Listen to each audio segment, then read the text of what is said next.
In his book, Wall Street and the Rise of Hitler, Professor Anthony B. Sutton shows documented evidence that U.S. corporations supplied money, gas, vehicles, and weaponry that helped Hitler launch World War II. Prescott Bush, father of George Bush and grandfather of George W. Bush, supplied raw materials and funneled vast sums of money and credit to Hitler's Third Reich.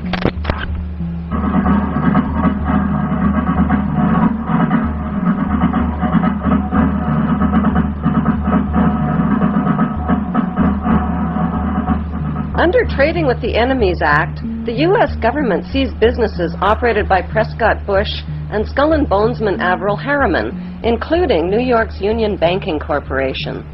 These seizures were based on evidence that Bush and Harriman had been operating front organizations for Hitler's Third Reich.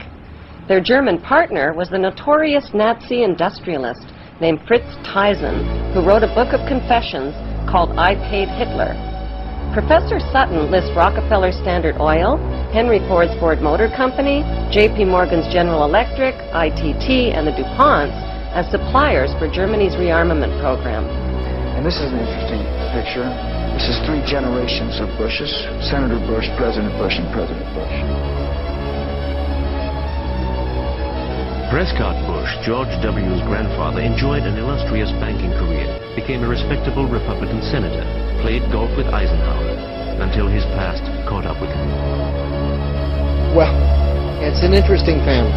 You know, I don't think the public really ever has looked that closely at the Bush family today or in the past.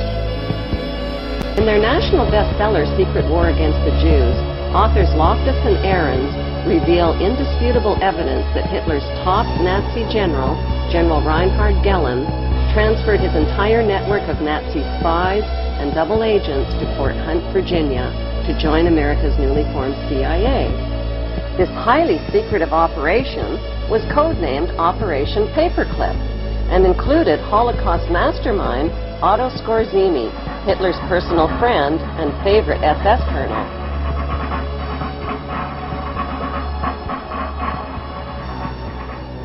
Since its illegitimate birth at the close of World War II, the CIA has always represented the interests of the banksters, not the American people. Nelson Rockefeller, who became U.S. Vice President, and Allen Dulles, who became CIA Director, erased the Nazi past of hundreds of Nazi spies and scientists who they smuggled into the United States.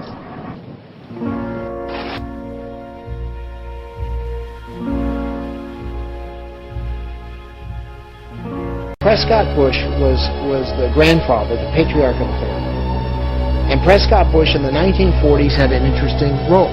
He was an investment banker for Brown Brothers Harriman. Unfortunately, at the very same time he was doing those things, he was the secret banker for Adolf Hitler and the Thyssen family. And he moved money for the Nazis. While his son was fighting them in the Pacific, fighting their allies in the Pacific, Dad was home doing that.